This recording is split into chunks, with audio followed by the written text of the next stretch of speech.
Hello and welcome to Rathods IAS Academy. Today in this session, we are going to see current affairs of 25th December 2025. First of all, I wish you a very happy Christmas, guys. And before getting started, let us see the important topics of the day. The first topic here is states told to abide by Supreme Court order halting Aravalli mine leases.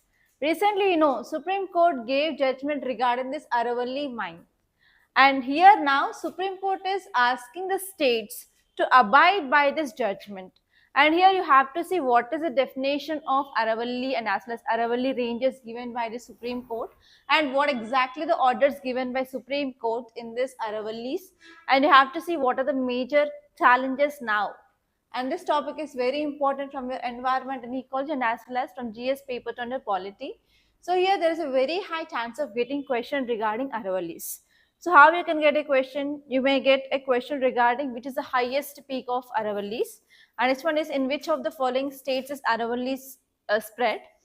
And next one here is you will be getting certain questions related to this wildlife and as well as national parks, sanctuaries around this Aravallis, guys. And even they're talking about mines, right? So which kind of mining is happening in this Aravallis? On that area also UPSC can ask question. So there are 4 areas that you have to aware of regarding this Aravallis, guys. And next one here is ISRO's LVM3 rocket launches largest commercial communication satellite. Recently, we discussed about one important satellite that is going to be launched by ISRO. Actually, that satellite is made by this US, and we are launching that, and that is one of the heaviest commercial communication satellite. And if you launch that, obviously there is no need of any telephone towers. Directly, we can get 4G and 5G internet from this space. This topic is important from science and technology, and from this area you will be getting a question for sure regarding that communication satellite. So how can you get a question here is consider the following statements regarding that satellite, and you will be getting you like 3 or 4 statements below that, and they may be asking you which of the above statements are correct or incorrect.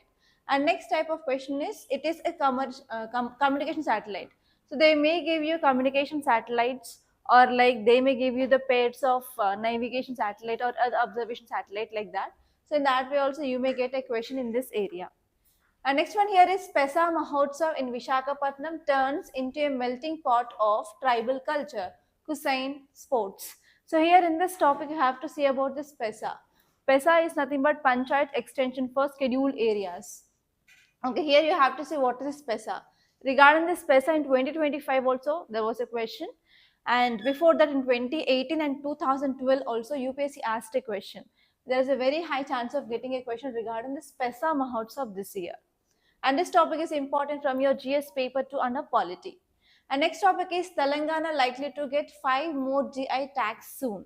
So here you have to say about GI tax. UPSC can ask a question based on this GI tax separately, or they will take the list of this GI tag products on one side, on another side the states they belongs to, and they may ask you to identify correct and incorrect pairs. And this topic is important from GS paper 3 under economy. And next topic it is about greenwashing. Actually these last 3 articles I took from your editorial page, and the first article title is greenwashing. On this greenwashing only in 2022 or 23 there was a direct prelims based question, that is greenwashing is seen in news, what it implies. They gave you ABCD options. So in that way if there are any new words which are coming in the newspaper, you have to know exactly what does it mean. On this the UPSC already asked question. And this greenwashing topic, it is about Aravalli mine leases only. And next topic is magnetic movement. As you all know that we are focusing on renewable energy targets, and for that we are moving for especially decreasing of our carbon dioxide emissions. In if you see here in Delhi region the air pollution is very high, and for that we discussed about what China exactly is doing to control this air pollution, this China. In that one thing we discussed here is they are moving towards electric vehicles, and as well as China implemented this China 6 things for the vehicles. So here this article is saying that we need to want actually the critical minerals so that we can produce our electric vehicles. So this article is talking about climate change and as well as government policies and as well as critical minerals together. And this topic is important from your science and technology and as well as environment and ecology. And next topic is new labor codes, the threats to informal workers. So recently we discussed that in 2020 we combined most of our labor laws under 4 labor codes, and finally we are implementing that in 2025, right? So here this article is saying that there are certain labor codes which are having certain challenges to this informal sector. So in this editorial they asked about only 2 important labor codes, and they said about what challenges we have regarding that 2 labor codes. We are going to see that. So this topic is very important from your polity. So these are the important articles that are going to be discussed in this class, and at last I am going to give you the prelims based questions also, so please focus on this class case. Okay, let us see the first article. Look at the title.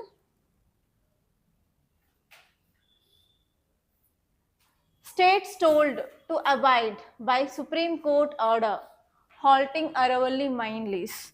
So now you have to think, in which states is Aravallis are located? In which states? So whenever this kind of article or statement which is given in news, so which states to which it implies, only the states in which this Aravallis are present have to follow the Supreme Court order, right? So you have to see in which states this Aravalli is passing. Can anyone tell me in which states this Aravallis are passing? How many states? Okay, Rajasthan.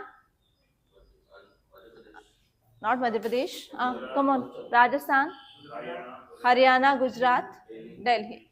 Okay, so we have Gujarat, Haryana, Rajasthan, and Delhi. In this regions, this Aravallis are going.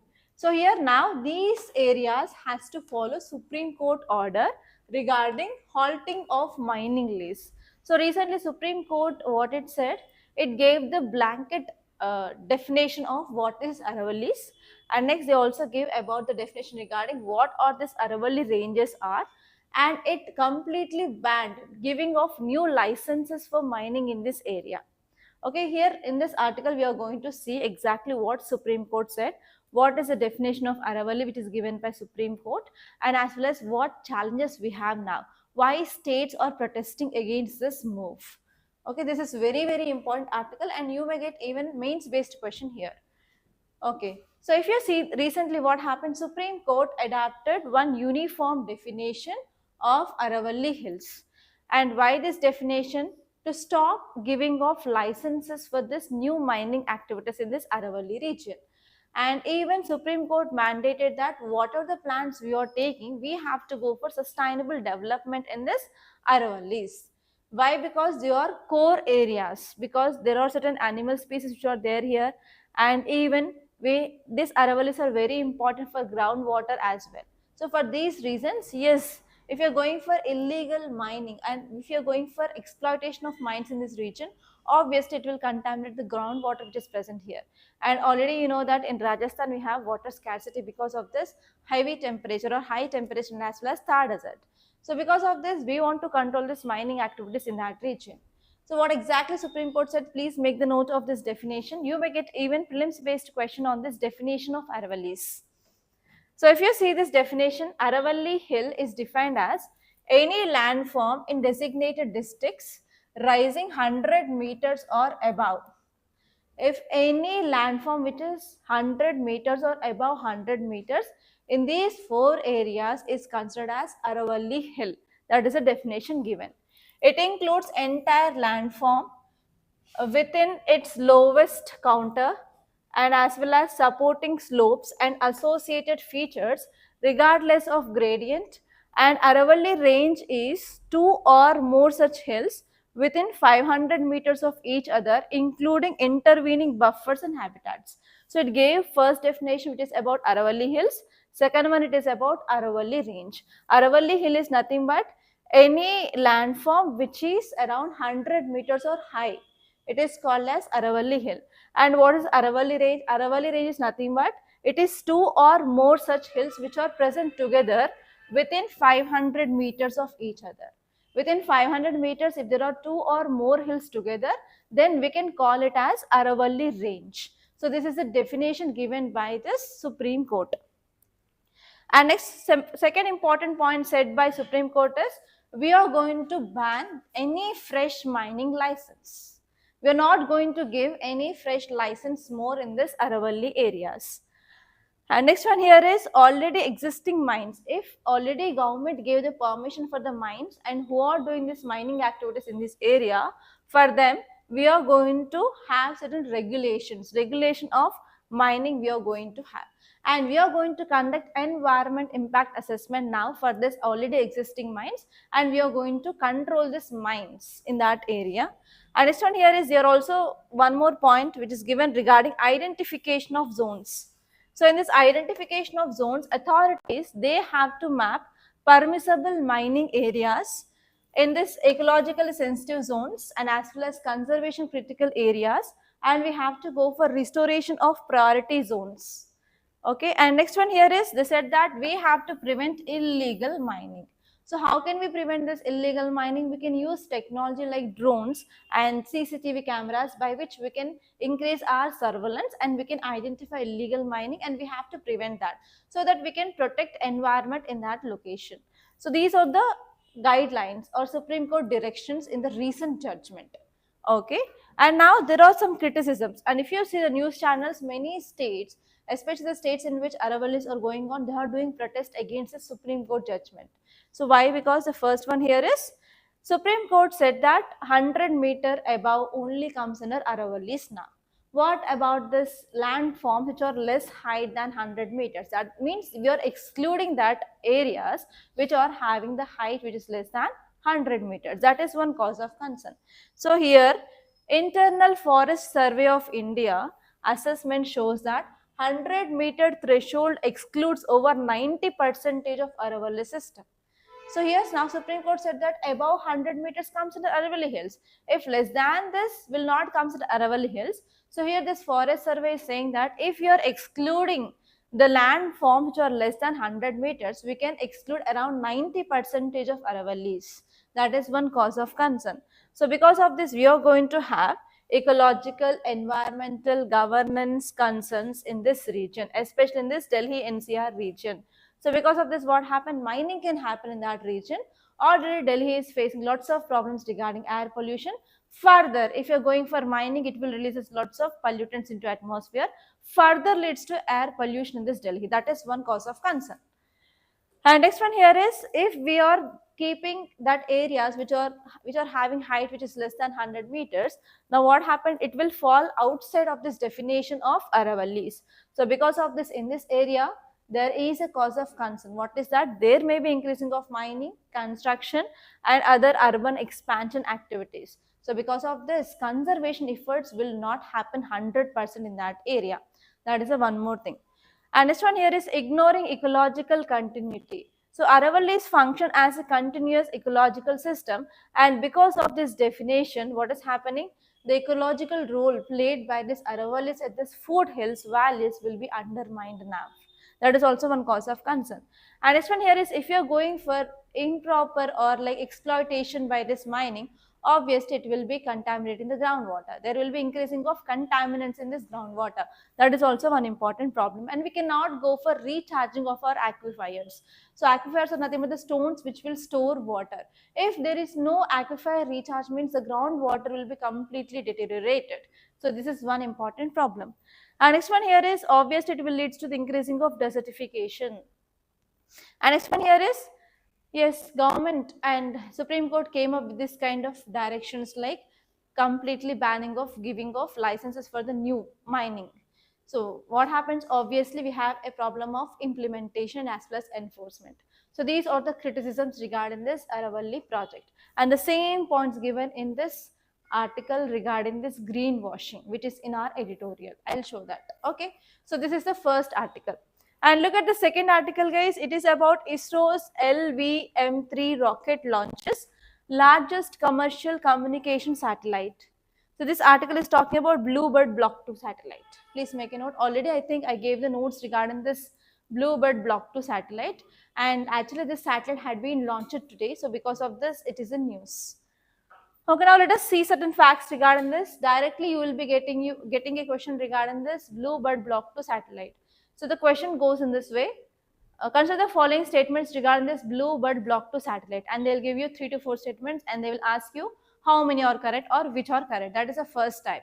And second type is they will mix communication satellites, Earth observation satellites, and navigation satellites together, and they'll give you 4 to 5 or 4 to 7 satellites like that, and they may ask you which of the above comes under communication satellite. In that, this blue bird block 2 will be there for sure, and you have to identify which satellites are communication satellites. That is the second type of question. And third type of question is they will take 3 or 4 satellites.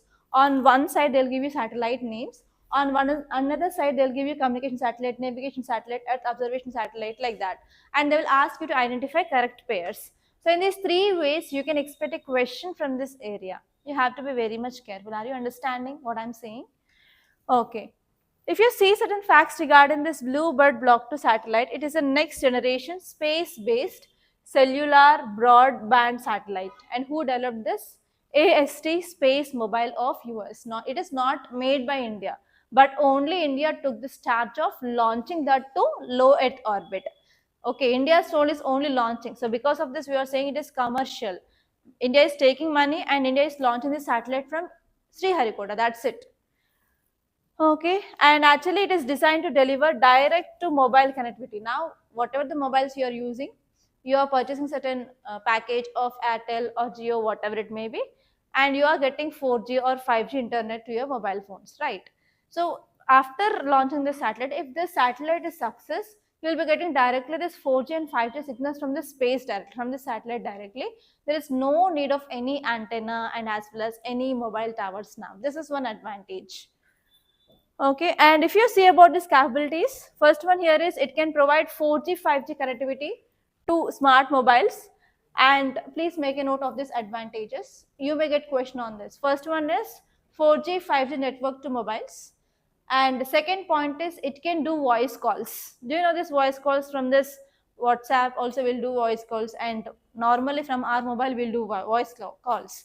Next one here is we can do video calls, whatever the apps you are using like WhatsApp or any other Skype like that. You can do video calls same. And next one here is text messages. And next one is internet data services it will provide. And major advantage here is it operates without ground towers. The major problem now here, especially in the rural areas, is not getting the signals. If you go to certain remote areas, in that areas you will not get signal for your mobile. Why? Because there is no mobile towers. Now, because of this satellite, we can avoid that kind of challenge. Now, even though there is no need of any towers, directly you will get mobile internet. And there is no need of dish antennas or any special handsets. And this one is even if you are there in this thick dense forest or even underwater also, 24/7 you can get high speed internet now to your mobiles after once the satellite is success. That is advantage.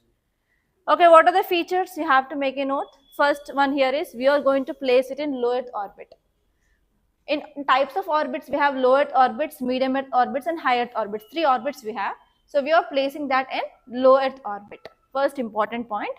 And next one here is the weight is very, very heavy. It is around 6,100 kilograms. Okay. Yeah, that's it, guys. And see this article. PESA Mahotsav in Visakhapatnam turns into a melting pot of tribal culture cuisine sports. Already in 2012, 2018 and 2025, UPSC asked question on this PESA Act.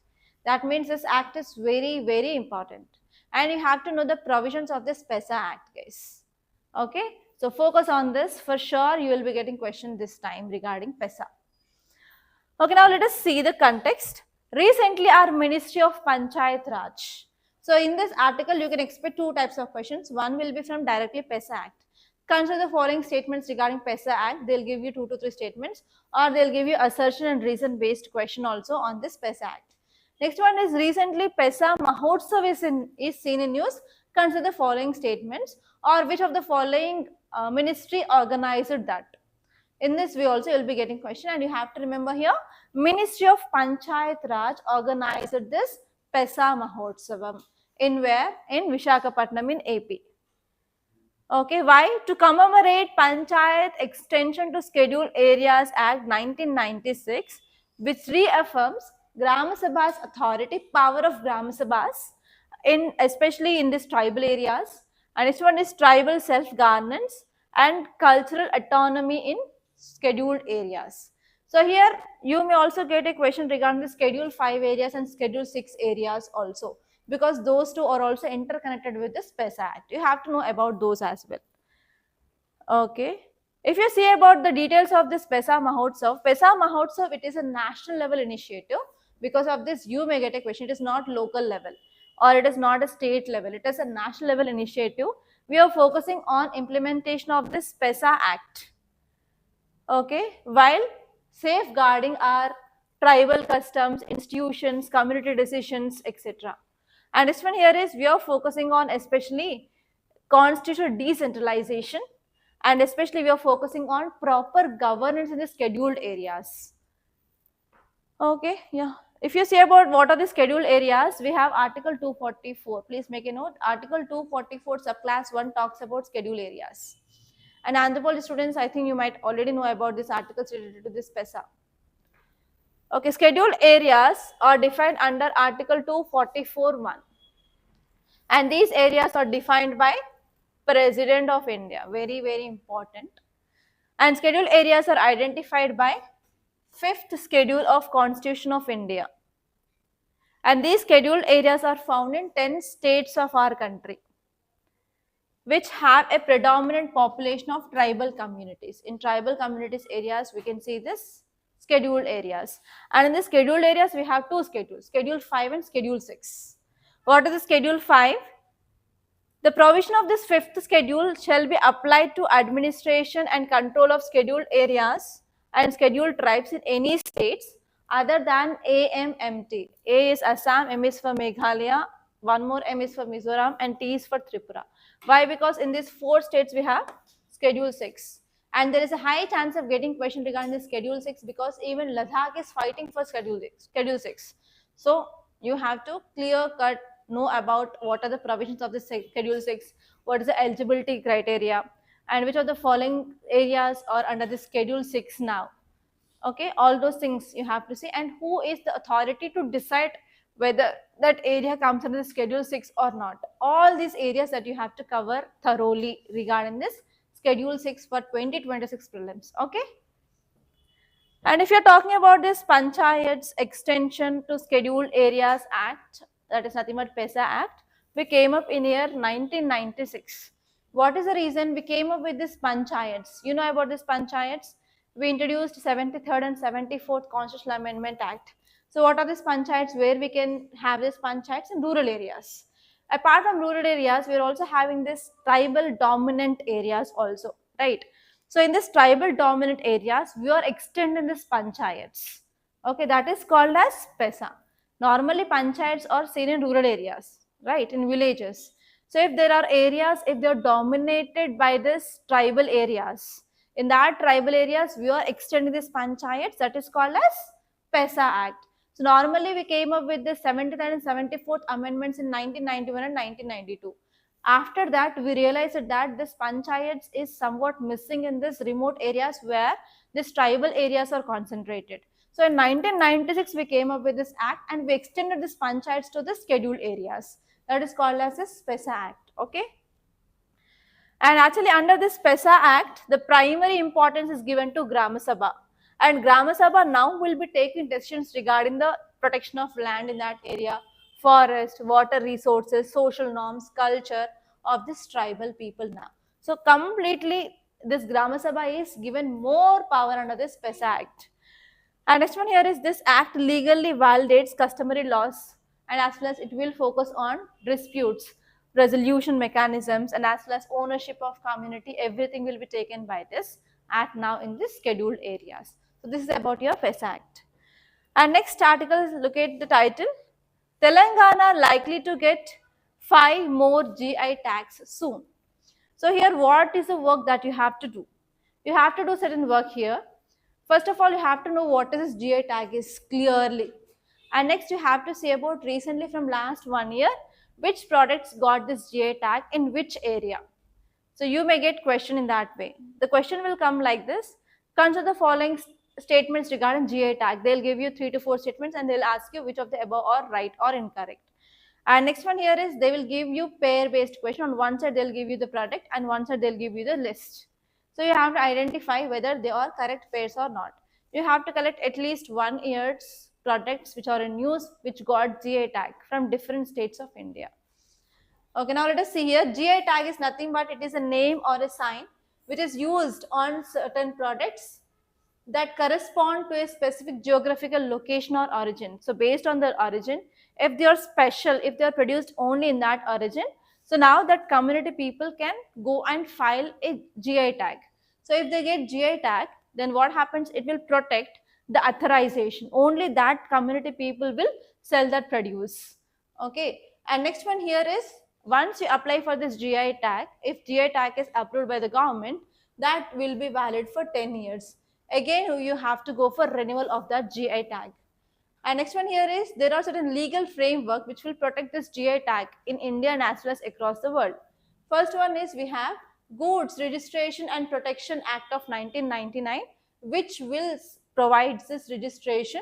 And next one here is under this WTO agreement also we have TRIPS. There is nothing but trade related aspects of intellectual property rights that will also protect our GI tags. And next one here is even under Paris Convention also it will protect GI tags. So these are the 3 areas that you have to remember internationally how they are protecting our indication tags. Okay, next topic here is greenwashing. Here if you see the title you can understand debate on what is Aravalli shows distrust of government on ecological issues. So it is about recent Supreme Court judgment. As I said, what criticisms or what challenges we have. The same thing which is given here. So it is saying that we are banning fresh mining licenses in this region. And next one here is sometimes it will also lead to deforestation because of this exemption of areas which are under this 100-meter high. That will lead to deforestation, groundwater depletion, and even the logical sanctity of that area can be lost. And that will lead to instances of illegal mining in this region. So what are the points that I said in the first article? The same thing given here. Just see that article. But here you have to know about what is the meaning of greenwashing.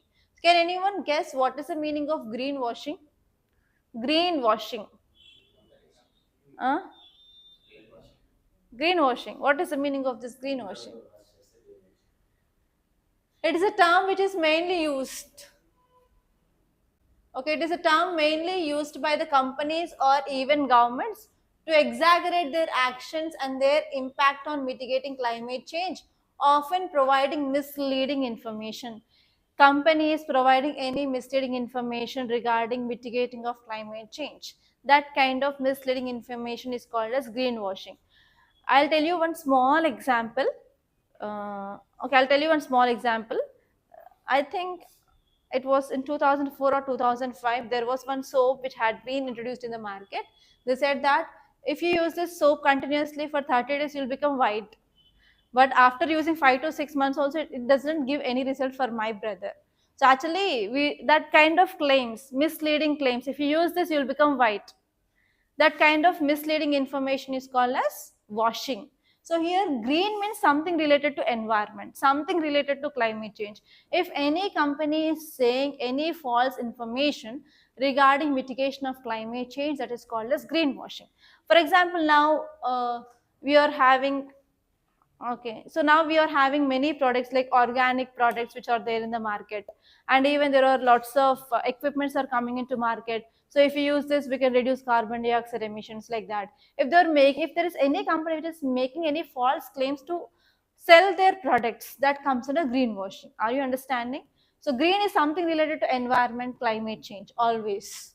Okay, greenwashing is nothing but companies or even government sometimes they provide misleading information or they will make some false claims related to climate change, then that kind of things is called as greenwashing.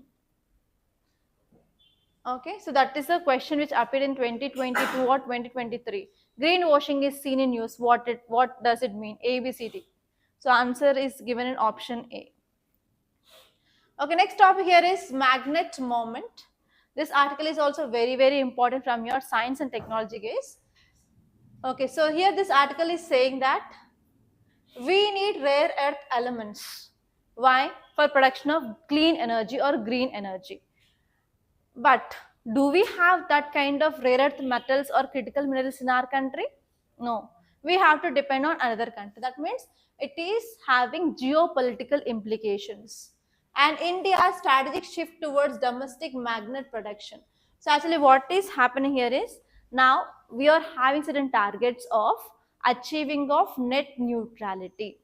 Okay, that is nothing but carbon neutrality or net zero. That means nothing but we have to reduce our carbon dioxide emissions. What is the target? By 2070 we have to achieve this net zero, right? But on another side, whatever the electricity that we are producing in our country, it is based on the coal, that is releasing more carbon dioxide emissions into atmosphere. And we are moving towards clean energy, right? So recently we discussed about nuclear power, and our government is trying to increase this nuclear power production of 100 gigawatts by 2047. We discussed that article, right? And next one is we are moving towards electric vehicles. So if you want to run your electric vehicles, what we want battery. Battery is very important in that entire vehicle, right? So in that battery, how can we make? We can make that battery based on this critical minerals. But the problem here is in India, we don't have critical mineral resources. What we are doing, we are importing from China. If something happens in China, can we get that kind of uh, imports to our country? No. So because of this, geopolitical implications are a lot. And next one here is, yes, India realized that yes, if you're depending on entirely one country or two countries for our products, it will not helpful and sustainable in long run. So now India is shifting towards domestic production of magnets in our country, which is made up of this rare earth metals. So this article is talking about all these three interlinked areas. First one is clean energy, next one is geopolitical implications, and third one is magnets production in our country. So if you see the key themes which are given in this editorial, first one is rare earth metals in clean energy. So here most of the minerals, they are very very important for this electric vehicle motors and even for wind turbines. And we want certain magnets like neodymium iron boron magnets we need to have to run this wind turbines and as well as electric motors. And next one here is there are certain bottlenecks we are facing because mostly we are getting that from China.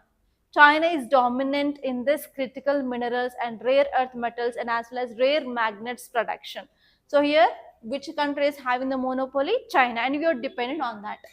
And next one here is from environment point of view and as well as governance point of view. If you think, so we are having certain warnings related to pollution and as well as we are having very poor governance regarding mining sites in our country. So because of this, recently India moved towards a shift. What is the shift we can see here? Government of India planned for production of rare earth permanent magnets in our country.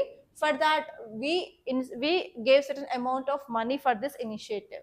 And what are the benefits of this initiative? We can decrease our imports and as well as we can boost our sectors like electric vehicles, wind components, and as well as electronics. But we are facing certain challenges. What are the challenges? First one here is sources are not there in India. In India, we have only thorium sources across this Kerala coast.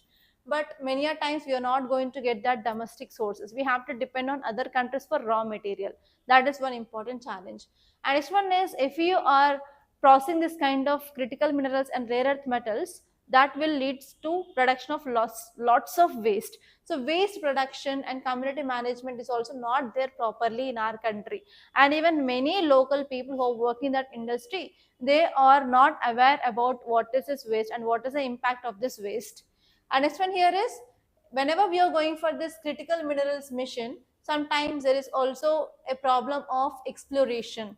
And even whatever the capacity which is required for the manufacturing of that, we don't have certain manufacturing capacity also. So these are the problems which are there. Now we have to think about what can be done to address these problems of moving towards clean energy and attaining of carbon neutrality and to decrease the reliance on China, and as well as how can we focus on this national critical mission which had been launched by our country. All these things you have to come up with a proper solution. You have to think about this, and I will be giving you the question regarding this topic today. Try to write that. And next topic is new labor codes, the threats to informal workers. Already we discussed about this topic. Just in this article, they gave about 2 important codes and what challenges they were having. So let us see those 2 codes only. Already you know about that 4 codes. I gave a detailed notes regarding that, and which laws had been subsumed under that codes also I gave you the detailed list. And on that class, I gave you a practice question regarding that as well. I don't know whether you can recall it or not. So just revise your notes. Okay. So we came up with 4 new labor codes, and mainly it is covering around 90% of our Indian workforce. And mostly you know that Indian workforce is majorly working in informal sector rather than formal sector. So to address the challenges of this informal sector, our government came up with this 4 major codes. So first one, it is talking about occupational safety, health and working conditions code. So as you all know that in many companies, industries in India, we are not having proper safety. Explosion happened recently in this Hyderabad, also in the outskirts of Hyderabad. One reactor had been bursted and many people they died. Even the DNA samples, they were not retrieved in that accident. Many of them died in that incident, right? So here this code is having certain challenges. What are those challenges? First one is this code is neglecting the sector specific realities.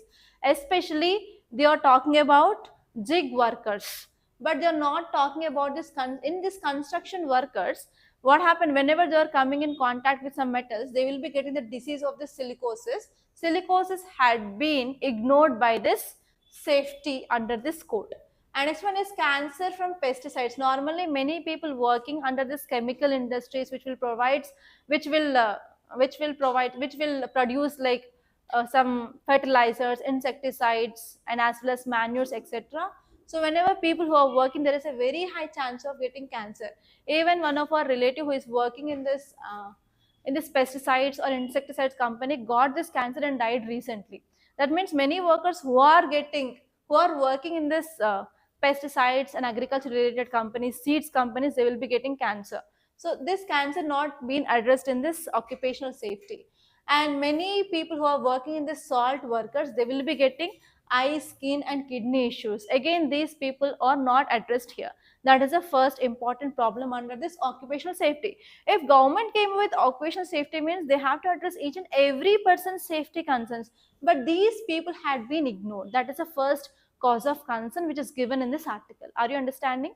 And second one is the repeals protective sector specific laws like Building and Other Construction Workers Act, limiting serious occupational health considerations. So because of this new code which is going to remove this Building and Other Construction Workers Act. So actually this act will be providing like proper concerns regarding the workers who are working the construction sites. So I think you might have seen like during this construction times many people will be falling down and they will be losing their life. So that kind of accidents will be protected under this Building and Other Construction Workers Act, but it had been repealed. So because of this, there is no protection of the people who are dying or who are getting any health consequences regarding this building activities. Sometimes they may lose their hand, sometimes they may lose their spine, sometimes they lose their leg, sometimes they lose their life also in this construction activities. So that is not addressing now in this new code. And next one is it violates ILO, International Labour Organization Convention, by failing to mandate national policy for occupational health services, including identification, treatment, rehabilitation for diseases. So now this new code is not focusing on identification, treatment and rehabilitation of the diseases which are mainly caused in this people who are working the different sites. That is also next problem.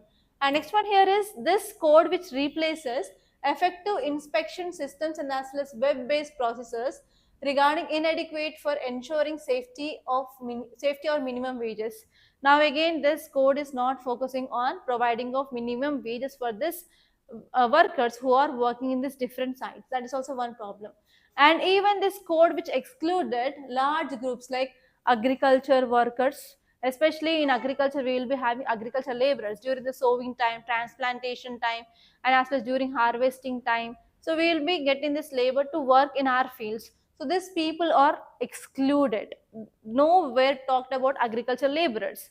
And as well as domestic workers. Domestic workers is nothing but Normally in our households, we will be employing certain people to clean the kitchen and as well as for the domestic work and for cleaning of floor, washing purpose, right? So these people are also not included in this code. And next one is home-based workers. Normally morning to evening, if you are appointing any like child take carers like that, they will be also not included.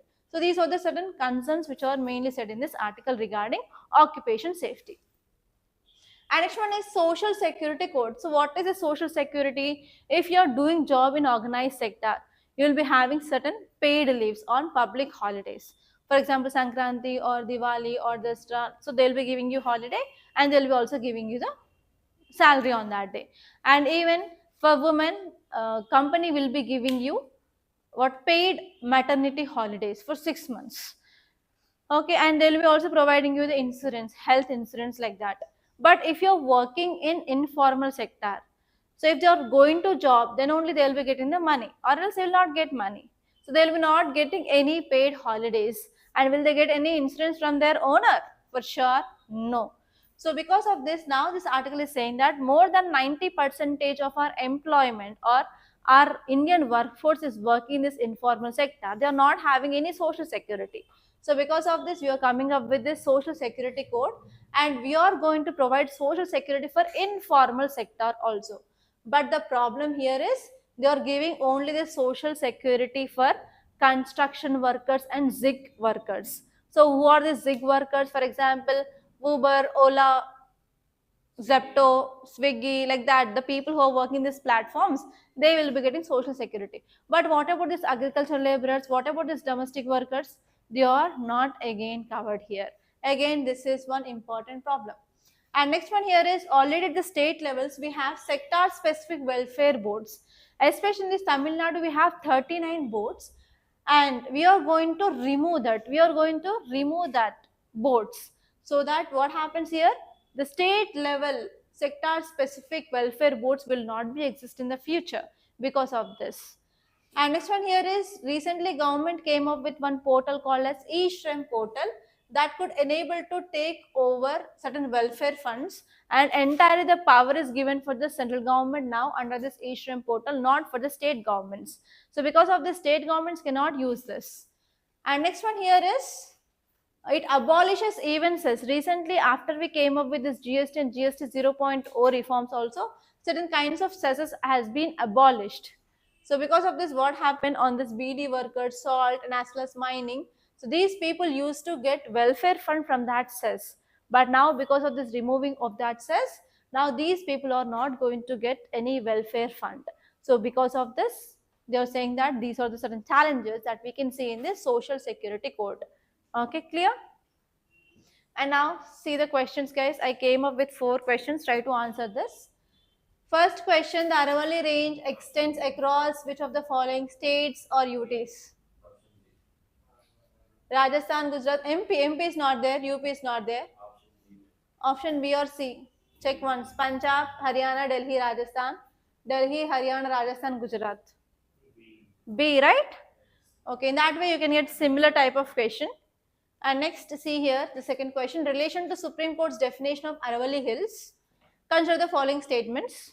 First one, an Aravalli Hill is defined as any landform raising 100 meters or more above the local relief. And the definition excludes associated slopes and buffers for mining purposes.